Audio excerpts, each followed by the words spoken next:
Hello, ladies and gentlemen, and welcome back to another episode of the Rule 34 podcast. I'm your host, Jack, joined by my fellow co-host, Dominic Castillo. So, it's been about a week since we've last recorded, because college. Yes. But, so, how have you been, mate? I think I've been better. Ever since I got the job offer for the pizzeria thingy majiggy. It's been smooth sailing. But and as well as for the launch of the PlayStation 5, things have been getting pretty hectic around trying to secure an order. And so far, results have been unsuccessful after 2 weeks. But it is what it is. I mean, yeah, you can expect that when you have all these people botting, you know? Yeah. Like, these people freaking buying 50 PS4s just to try and resell them for, like, $1,000.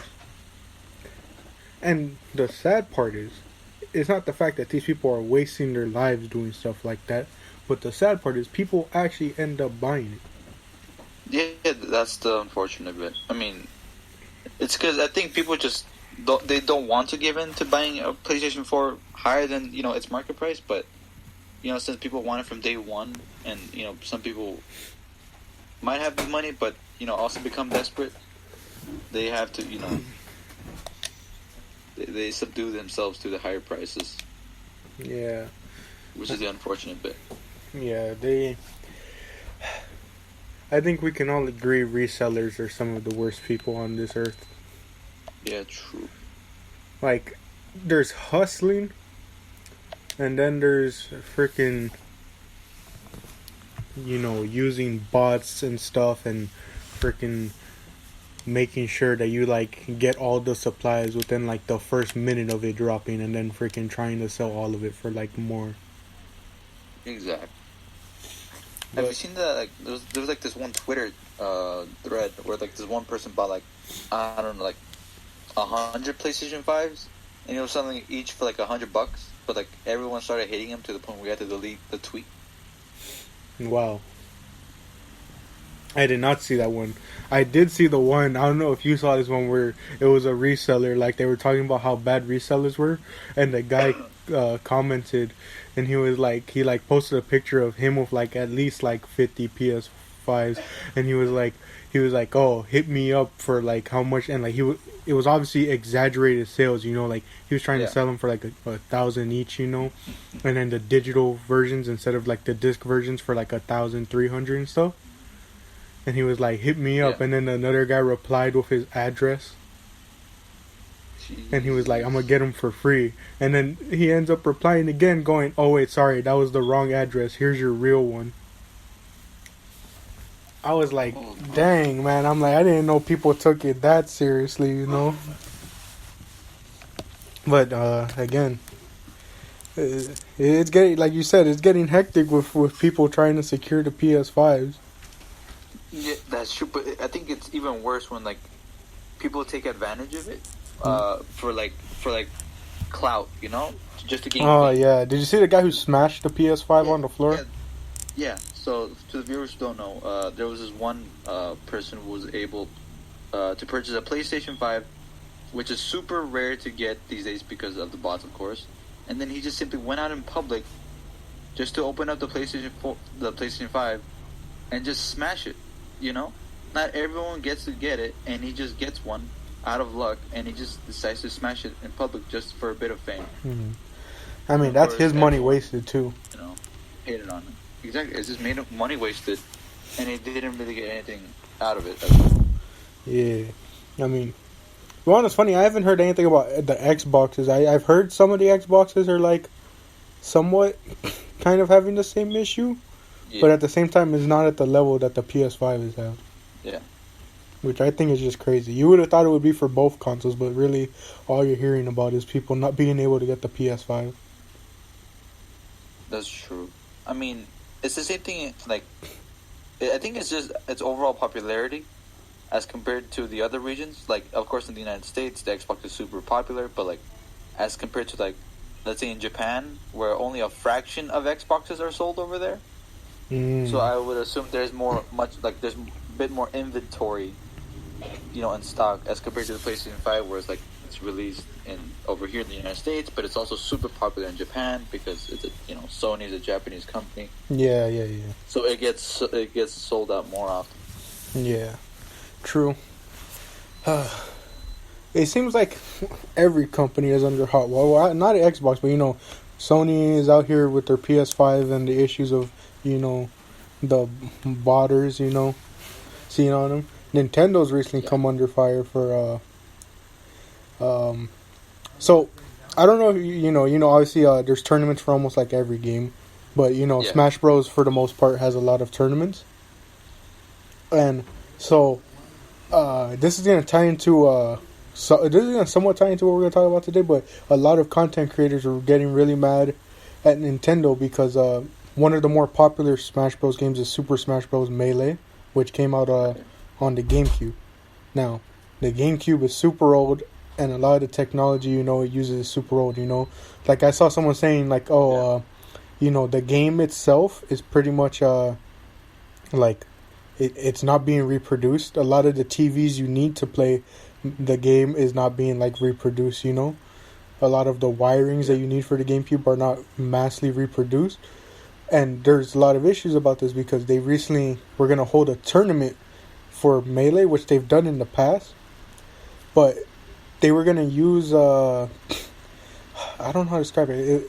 It's essentially like, I don't want to say a hacked version because that gives it a bad name, but it was basically like a version that they can play, that's up to date. It's still going to be the same game, but they modified it to be able to run on modern softwares, Yeah.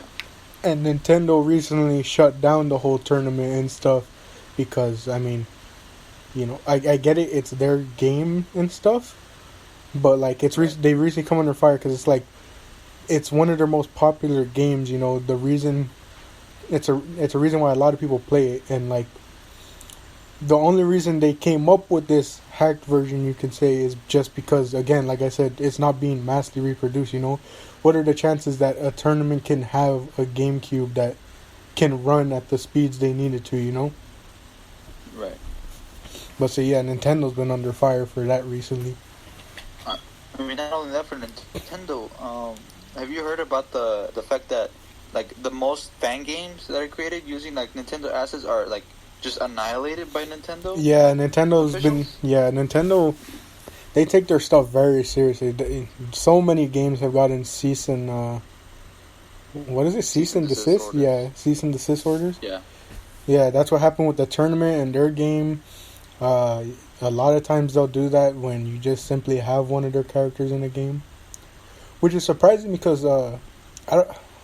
they may have gotten it, but I don't know if you remember Smash Flash. But I don't think they ever got it was basically a computer version of Super Smash Bros. But they would add a lot of characters that weren't in the Smash Bros. Game. They've been running for a while, and I don't know if they've ever gotten a cease and desist, but if they haven't, that's surprising because Nintendo takes a lot of their stuff seriously. Which rightfully so. You don't want people using your stuff either to earn money or that would cause a bad image for your company. Right. But at the same time, with stuff like the tournament that I brought up, where they're trying to play a game, but it's an older game. It's and they're just trying to way to play it efficiently for the tournament. It's at that point you kind of look at it and you're you're just kind of being greedy. Yeah. Oh, before we get into today's topic, you said you got a job. The job. Wait, did you get a job or was it the job offer? No, I did get a job. Okay. Speaking of jobs, I don't know if you got this, but today I did receive a FaceTime call from fellow co-host Lisandro. Okay. And he FaceTimed me. He was at work. He was working at where Oscar previously worked. Oh yeah. He FaceTimed me too. Yeah. I think we want to talk about the Christmas trees being there because I Because last time I saw him, it was at the Home Depot.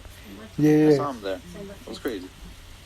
Yeah, so he's working there now, and for those who don't know, like who never listened to the previous iteration of this podcast when we were in school, Lisandro also works at Tommy's. He does. He works 3 jobs. He works as a, I think, cashier and chef, or like at least a cook in Tommy's. He works. I'm not sure what he does at Home Depot, but I think he moves probably like, cars sales around and cleans up. Sales, maybe. I'm not sure. Yeah, he was pitching to me to come buy a Christmas tree. Oh. Yeah, that's why he called me. He was letting me know that since he's working there, what's it called? That he has Christmas trees if we need to pull up and get one. But I just wanted to bring that up to show, he's doing fine. The trees aren't, that like expensive. That makes sense. Yeah, they aren't that expensive. They're not that expensive. I mean, they're all natural. They give you the base for free. They cut the tree like the bottom bit. Yeah. So like it's perfectly flat, so it doesn't tip over. Yeah. I don't know. I just think it's a good deal. Yeah. Christmas tree at Home Depot. Yeah. But so he's doing well, which I just wanted to bring up, for the viewers who have wondered, what happened to him. Yes, he's very busy. He has to work all those jobs, as Dominic said. He has 3 jobs. But it's good to know he's doing fine, Yeah. And well, hold on. Yeah. So Dominic, enlighten the audience with what today's topic is. What? Today's topic is about Twitch streamers, YouTube streamers, any sort of streamers, and about their expectations, what we like about streamers, what most of our streamers, our favorite streamers have that gives them, their wow factor. Yeah, kind of just what we look for in content creators. Alright, so I guess I'll let you start off. What are some of the key things you look for in content creators? What I look for when, like, let's say on Twitch, for example, usually when I'm on Twitch, what I look for is, like, a person, like, let's say, who just doesn't care, if that makes sense. Like, who doesn't care about, like, the negativity that's thrown at him, but instead keeps on moving forward. You know what I mean? Mm-hmm. But also, like, a person who likes to experiment with a lot of things. Mm-hmm. For example, like, Tyler One. Back in around 2017 when he got banned from playing League of Legends for, like, being toxic. Mm-hmm. Because that's what he always played, just League of Legends every day. But once he got banned, he decided to go into, like, this reform phase where he, like, completely just shattered everyone's expectations into what he did. Like, he did, like a Bob Ross painting stream. He did cooking streams online. He played different games that he usually wouldn't play, and he would have fun doing so. He would have, like in real live streams where he, like, would walk around, like, talking to different people, like, making questions. But that's the thing, though. He just he would keep on going. Like, no matter what would happen, even if it was like the thing he cherished so much was, like, taken away from him, he kept on moving. Yeah. I still remember that whole fiasco of him getting banned, not only on one account, but, like, anytime he, like, tried to create different accounts, they would be watching to see when he'd stream it, and they would just ban whatever account he was on. Exactly. That was, oh man, I still remember. But yeah, I guess similar to that, I guess you can equate that to one thing I look for is the energy with a content creator. Yes. It's like obviously every content creator tries to be interactive and stuff, but, like, there's very